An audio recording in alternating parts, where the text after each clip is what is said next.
So my name is Autumn Ness. I'm here from Maui, and I'm going to be, I have this great honor to moderate this panel of four people who are really, I think, doing some seriously important work. We've heard a lot of the speakers talk about we can't focus on one pesticide. We have to focus on building better systems so we don't have to use pesticides at all. And these four people are doing just that in an urban environment, and I think it's really important. So let's give them our attention. I would like to first introduce Maria Martins. I've only just met all of these people today, so I'm going to do my best to do justice to them. She is an alumni of Green City Force, an urban farmer working with Harlem Grown and Project Teach.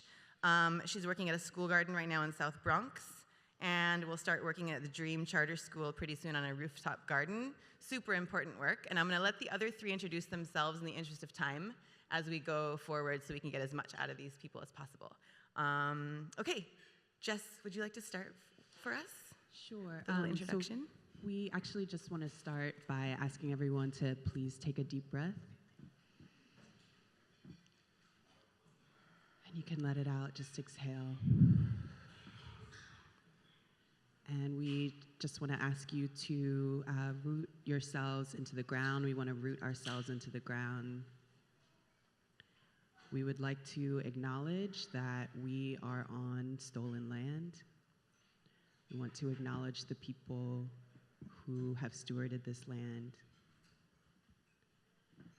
And we want to acknowledge that practices of sustainable agriculture have their roots in First Nations people and people of African descent.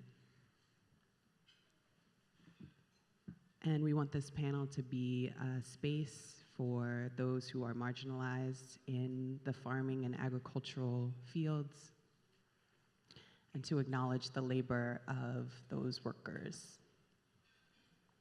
Thank you. Thank you for that. So I guess first, we'd like to hear from the four of you in turn about what a day in your life as an urban farmer or gardener or grower might look like, including how did you get into this work, and what are some of the joys and challenges of what you're doing? And for the three, besides Maria, can you please give a short intro for yourself as you do this? For these three who haven't been introduced, give a short intro of who you are as well. Maria, would you like to start? Yeah, okay. Hello, I'm Maria Martins. I am from the Bronx. I'm a graduate of Green City Force, and my experience is working with an organization that teaches low-income youth how to become urban farmers and growers, and trying to put some color into the agriculture economy and system. I've been growing for 2 years, and happy to be here. My name's Christina Chan. I am currently an urban farmer and educator at Randall's Island Urban Farm here in New York. We have field trips for children from K through 12, and we teach them about where their food comes from and how to grow it, and as well as how to cook it. We primarily serve the areas of East Harlem and South Bronx, which traditionally have had very high rates of health-related diseases due to lack of food, good quality food.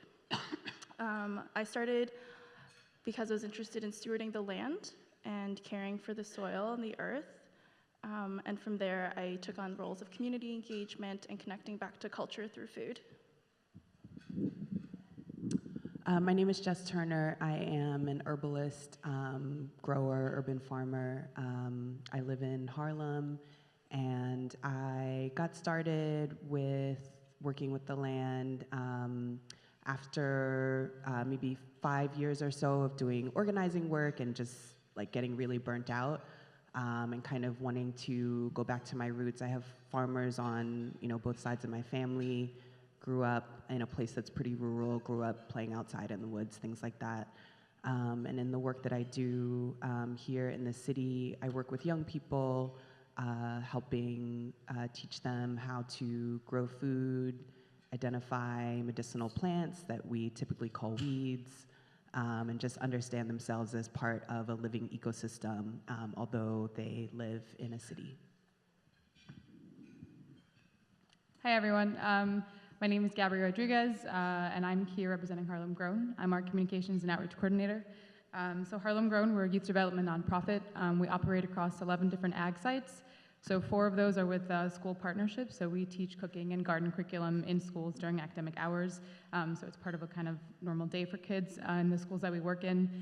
We also work to kind of foster environmental stewardship and empower our students to really feel responsible and active in their schools' kind of sustainability. And then outside of schools, as I mentioned, we operate across other soil-based and hydroponic farm systems, and we host a variety of community-wide programming. We have free farm stands every weekend during our season, and we offer youth programming and educational activities on our sites as well. So we have our kids kind of involved in every step of the process, from growing, harvesting, to cooking that food as well. And we also kind of try and bring in parents through that work. So we're not heroes, right? And we're not necessarily solving any hunger-related issues, but what we're trying to do is kind of disrupt cyclical poverty and fill in kind of the space of education and knowledge and access in a new and inviting way. My personal journey with food, I've been involved in food justice work for about 10 years. Started in high school, I would say. So I'm an avid chef, and I've kind of started that when I was in high school. And in my own community, we kind of lacked different ingredients that I wanted to use, and I started thinking about why that was, why I had to kind of prepare what I was going to cook 2 days ahead of time when I wanted to shop for something special or a special ingredient. And so that's kind of how my interest in food justice work began, and I did a lot of work in New Orleans on farms out there, and now I'm doing this work here in New York. Thank you for that. Can you guys each tell us a little bit about what some of the joys and what some of the challenges are of this work, both either daily or long-term, and how you balance those things? Joys for me are just like seeing the joy on the faces of young people when they discover something new about themselves through work with soil and work with plants. I do workshops with adults as well, and getting feedback from people about, developing a new sense of themselves and of the city as they, go from that kind of green screen that people often talk about, where, people may walk into a forest or a place where there are plants and not be able to recognize any of them, to learning how to recognize plants and feeling like, oh wow, I was walking down the street and I saw cleavers, and I remember that it supports the kidneys and this and that, and I felt like my friend was there. So hearing the stories of discovery and connection that resonate with people when they are able to learn more about the natural world. And challenges, I think one of my biggest challenges in the spaces that I help run or manage here in New York City is just like getting supplies can be so difficult. And because, there are a number of urban farming endeavors here in the city, but in terms of places, brick and mortar places where we can go to get really simple things that we need, they're very difficult to find. So sometimes in a pinch, you wind up paying way more money than you should for really simple things that are necessary for the operation of spaces. Other challenges, I think perception. Because we're a city, people assume that the work that we're doing with the land isn't as important or isn't as valid. I get that a lot, and it's challenging because what we're doing is all the work is needed and necessary, I think. In the interest of time, Maria, would you like to, because you guys are doing this work, would you like to maybe guide what questions you'd like to talk about, the group would like to talk about next, and I'll just kind of give you guys some hints about how much time we have left. Yeah, that'd be great if you want to. I'll be your time. Okay. Hello. So who would like to speak about people who are interested in starting either a community garden or urban farm in their community? How can they best work with the community where they're living to do that?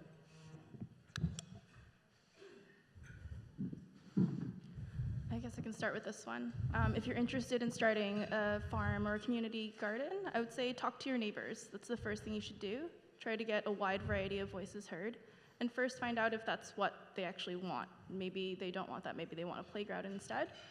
Because building a community garden or a farm that isn't wanted is still no good because you're not serving the people that you live with or your neighborhood.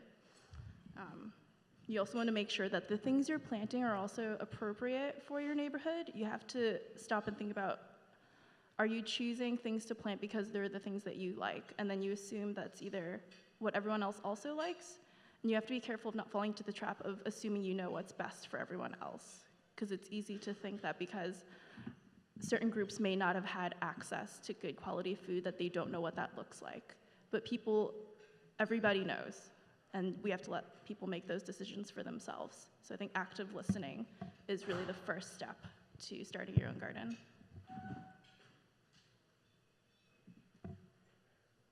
I agree. What role does tradition, gardening, and food access play in supporting communities of color?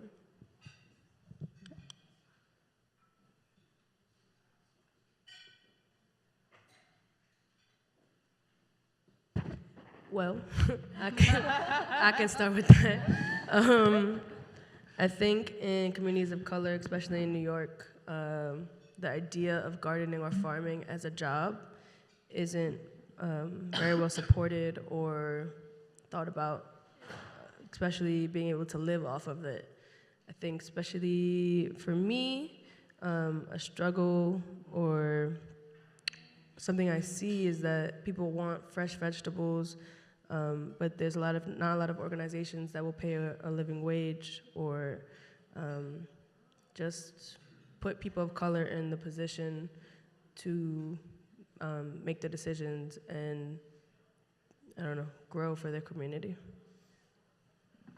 Kind of echoing what Maria said, I think farming, urban ag has been rebranded, especially in urban communities, as a very whitened kind of system. And so a lot of the traditional connects that people of color do have with land and with soil and with cooking has kind of been disrupted by that, I think. And so exactly what Maria said, I think a lot of the time community gardens and even Harlem Grown, right, our staff is mostly people of color, but we still are often sometimes viewed as a kind of disturbing force in the community, especially in the kind of midst of gentrification and new communities coming in. I think there's still quite a disconnect, especially with young people and farming, that it's not this thing that you don't want to do. It's kind of unnecessary and definitely nothing that I should be doing, right, as a young person of color. Why would I want to do that? And so I think a challenge is definitely making that connection for people that urban farming is not a new practice.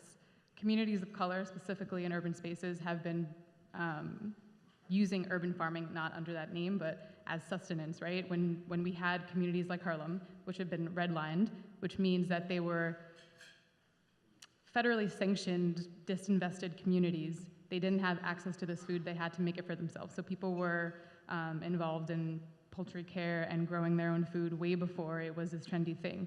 And those communities were communities of color. They were low-income communities of color because they didn't have any other option. So I think when we do, right, if you create new community gardens or whatever it might be mindful of the space that you're in, and also just be mindful that people have been doing this always. So a lot of the time, as at Harlem Grown, we like to tap into our elders, people in the community who are growing in their house or have been growing in their homes for a long time, and ask them, you know, what do you cook at home? How long have you been growing? What do you grow? And I think that that's a really important connection for us to try and rebuild, is this connection to land and connection to food that has existed for pretty much forever in these communities, but it's just kind of been bifurcated in a variety of different ways, I think, over time. I think also in the ag community, there should be a lot more people of color at conferences, at anywhere where things such as importance or policies are talked about, there needs to be allies who are making sure that people of color and people who don't have usual access are there with them in the same room, whether it's going to low-income communities and telling them about the conference, or offering scholarships, or just making sure that for change, diversity is included in that to make the proper change. So what does the future look like for food growing and plant-based education? Anybody want to answer that? I mean, here in New York, I think we've done a great job of increasing access to food growing and place-based education. I grew up in New York City, and I never had the chance to go to any farms. I mean, went to like botanical gardens, but I never really saw how food was grown outside of like my grandmother's backyard garden. But now we have things like Edible Schoolyard, which is putting school gardens in, or like rooftop gardens. They have a lot of cooking-based classes as well, teaching children how to harvest that food and how to cook it into like really good, nutritious meals that have cultural relevance to them. Along with like the farm that I'm working on, I know there's a few others that have really strong youth-based programs as well. Maybe you guys can speak more on that. Let me get back to this question. I kind of just thought that I'm having as we're speaking. I want to just touch on the idea of access and kind of break that down. That was one I skipped over a little bit. But just this idea, right? So we're all doing important work, right, related to food, urban ag, youth education, and all that is really important work. But I think what's important to remember also is all the work that we're doing is only necessary because we're responding to structural systems, right? So when I think about access, I think oftentimes we conflate access with security, and that's not the case. So I'm going to use kind of an anecdote, I guess. So in Harlem, which is, like I said, traditionally redlined community with not many food options, there's recently been a Whole Foods has been thrown up in the middle of Harlem. There's a new Shake Shack. It's becoming a very trendy space. There's a new Starbucks. Victoria's Secret. So gentrification is happening, and it's very clear and obvious. But I think so a lot of people are like, okay, there's a Whole Foods, so now it's easy for people to eat well, be healthy, it's okay. And that's not always what happens, because just because there's access, right, that doesn't mean that all the steps in between are kind of changed, right? So there's education that's missing. There's affordability that might be missing. There's culturally sensitive foods or sustainable foods, right? So those are so many other pieces, I think, that are part of security, and when we say access, I think oftentimes we do mean security. And I think that it's kind of, it's just like the saying, if you give a man a fish, you feed him for a day. If you teach him how to fish, you feed him for a lifetime. And I think that's kind of the same approach that we need to take when we think about security and access, is really this long-term commitment to education, and how do we disrupt kind of on a structural level. I think that's kind of what I hope for, at least in the future of food growing and plant-based education, is that we restructure our system so that we're looking at it in kind of a more sustainable long-term way. And I think for me, when I think about the future, part of what I think about is more people who are marginalized having, that word access, having access to growing space and being empowered with the tools to grow their own food and grow their own medicine. We, are operating in a food system that is, still the legacy of genocide, enslavement, colonization, and the majority of farm workers are, still not paid even a minimum wage in this country.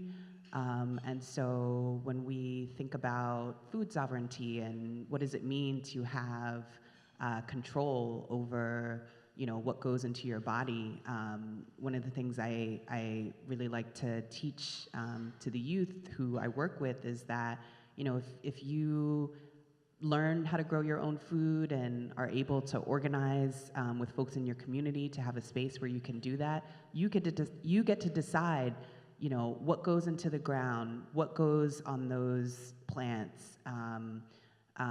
You can develop, independence and autonomy from systems that, weren't created for your health and for you to thrive.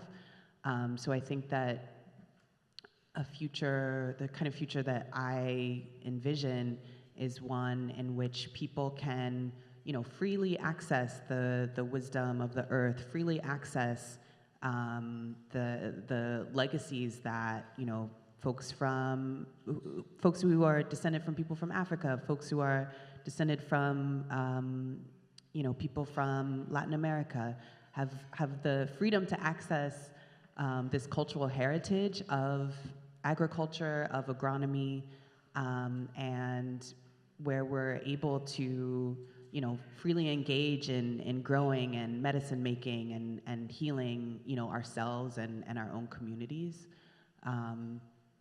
And one of the issues that we run into in New York City and in many cities across the country is that we're now in an era where the rise of green space or the appearance of a community garden or urban farm can sometimes herald even more accelerated gentrification because that land is suddenly more desirable to real estate speculators and developers and people who haven't been living in cities for the last, half century. So it's a troubling trend, and I'm not sure how we counter that. I mean, obviously we need more affordable housing. We need many other things to happen for poor folks and folks of color to be able to stay in the communities that we've built, in cities. But definitely, in my vision of the future, we're able to have herb gardens and community gardens and mini urban farms accessible to every single person who lives in a neighborhood. And I think so for people who aren't from here and hear Harlem and see stars or hear the Bronx and don't know where that is or who lives there, what people look like that live there, think about where you're from. If you're from an area that is privileged, or if you're from an area that doesn't have food insecurity, what can you do in your community to make sure that think about your areas and think about places you wouldn't normally go. If you go there, would you see fresh food? Would you see fresh farmers markets? Would you see these places for people to nourish themselves? And if you don't, how can you assist that community in bettering themselves? And I think a lot of the times money is the motive, and I think it's easier to make money and just think about your land in that aspect, or even just giving somebody a little bit of your land to try and grow for themselves. Yeah, I don't know if that makes sense, but there's different ways to help. There's different ways to incorporate diversity into your everyday life and into making farming or growing in the future better for everyone and more sustainable.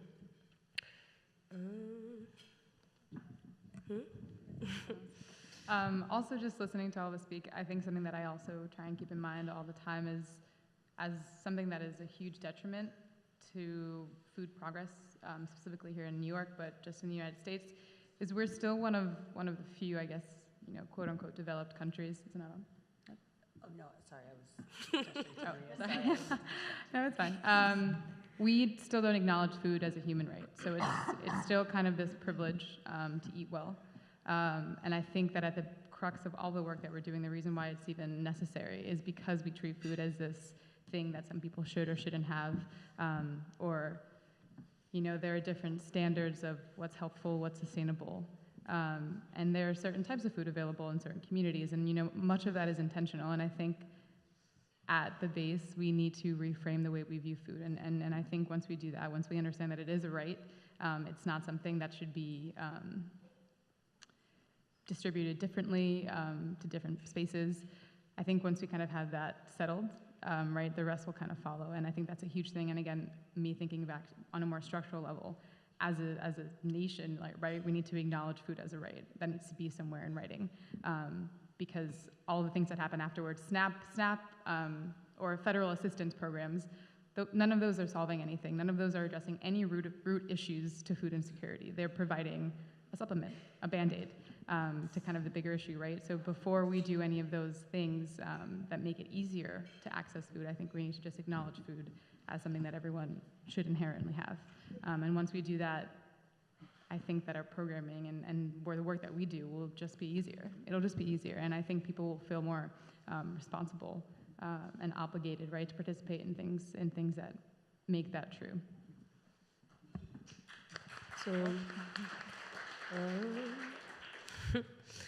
So now that you've heard a lot about what we see is an issue or our experiences, we're going to talk about the next steps for allies. And when I say allies, I mean you hear what we're saying and you either want to help or you have ideas to help, or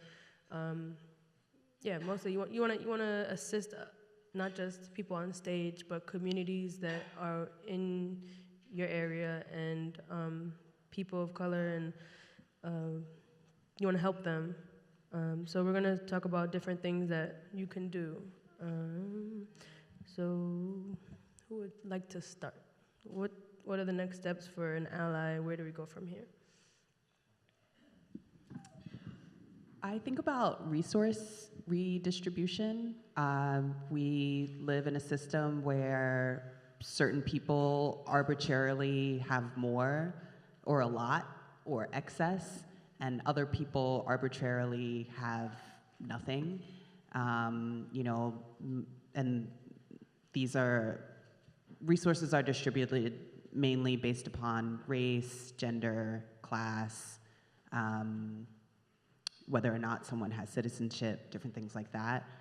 So I think that for people who are highly resourced, think about ways to, share what you have. I think about land redistribution. There's a farm called Soulfire Farm based in Grafton, New York. One of their founders, Leah Penniman, wrote this book called Farming While Black, which I would encourage everyone to read. And one of the many projects that Soulfire Farm is engaged in is building a reparations land map, where they have mapped projects that are led by indigenous folks and black folks that are in need of money, even people who have an idea for something but don't have capital to purchase land. And a number of those, I think all of the initial projects that were put on that map were funded. And I think that, that is an amazing step in the right direction. So I think for folks who have resources, find people who don't and help them do the work that they are trying to do. And I just want to piggyback off of that to say that there are a lot of different types of resources that you can offer. That's not just money. Farmers, or small farmers especially, are often expected to be good growers, good at marketing, good at sales, good at finances, accounting, all that stuff. So if you have other skills to offer, like if you're great at social media, I bet there's a farmer out there who would love your help with creating like a social media schedule, how to post, or like how to balance their books. Because those are the skills that most farmers are often lacking, to be honest. We're all great at growing and harvesting and things like that, but the other things, they're 50% of the business, and that's 50% of what people need to succeed as well. I've got a few thoughts on allyship. One, talking about what you just said, I think money is important as well, right? As someone who's pretty exclusively worked with nonprofits, money is just always hard to come by, and money is often attached to conditions and restrictions on how to grow, what to grow, when to grow. And so, yeah, donations are always helpful. But even beyond that, I think resisting, right? When you see things, like our president championing a room full of hamburgers and French fries, and trying to defund programs like SNAP, I think we have to resist things like that. in any way that we can. And so that can be on an individual level, right? You spreading that information, whether it's literally just a conversation or using social media or whatever kind of means you have, community meetings, volunteering, having those conversations are so important, and kind of bringing that to the attention of people who might not necessarily have come across something like that. So having conversations, I think, is one of the first and easiest ways that everyone can participate. Self-education is really important, and self-reflection. I think everyone in this room, we're all privileged to be in a space like this, and I think constant self-reflection and self-education is an important part of it as well. And then lastly, just active listening. If all of this if everything that we've set up here is either, new information or just unfamiliar information or conversation, I think listening is so important, and figuring out ways for you to kind of lift up people who have traditionally been maybe marginalized or disempowered is a really important step for those working to kind of be in these spaces. Thank you. So we're going to wrap it up. Some things were not mentioned, such as donating to scholarship fund for conferences. A lot of conferences are far, expensive, and just unknown about. So if you don't come in contact with people of color, because they're not in your community or the disadvantaged community, indirect way to help them is to make it affordable by donating to these conferences and making sure there's diversity in the community, and that when you're networking, doing more than just say, hey, email me. Like, when you get that email, think about why are they talking? Why are they reaching out? What can I do for them in that community? And just also checking your perceptions. It might be scary or uncomfortable to be in a room or try and form a partnership with people or communities you've never heard about or have never come in contact with. But that's part of growing, is just learning new things and making sure that you never stop learning. Okay, I think that's it.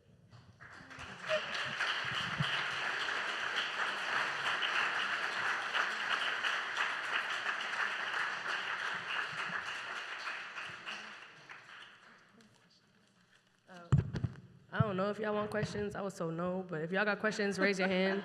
We'll answer them. So just raise your hand.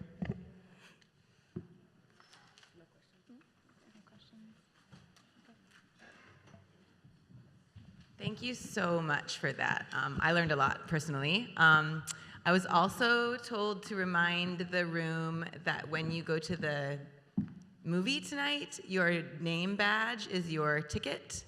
So please remember that. Anything else, Jay, that I'm supposed to do while I'm up here? Okay, great. Thanks, you guys.